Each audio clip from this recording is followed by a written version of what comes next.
medyo kailan tahimik lang dito eh. Nandito ako sa Seda, parang uminom ng kape. Shoutout pala dun sa mga ayaw akong umasenso. Tara, kape tayo.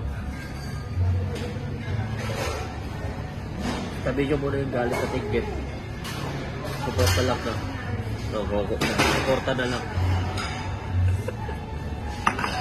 Masarap magkape. Lagi na lang kasi ako inaapi.